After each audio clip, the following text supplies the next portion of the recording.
கோலியாத்து என்று பெரிய உருவம் கொண்ட ஒரு மனிதன் வழக்கம் போல் இஸ்ரவேல் மக்களுக்கு சவால் விடுத்துக் கொண்டிருந்தான். அந்த நேரத்தில் ஆடுகளை மேய்த்துக் கொண்டிருந்த தாவீது அவன் சொல்வதை கேட்டான்.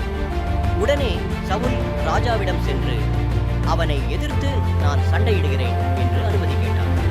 ராஜா அவனுக்கு கவசம் கொடுத்தார்.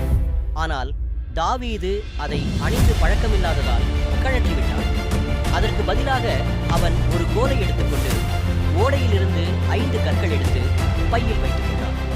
அவன் கோலியாத்தை நோக்கி, நீ பட்டயத்தோடும் ஈட்டியோடும் என்னிடத்தில் வருகிறாய், நானோ கர்த்தருடைய நாமத்தினாலே உன்னிடம் வருகிறேன். பின்னர் தாவீது ஒரு கல்லை பையில் சுற்றி எறிந்தான்.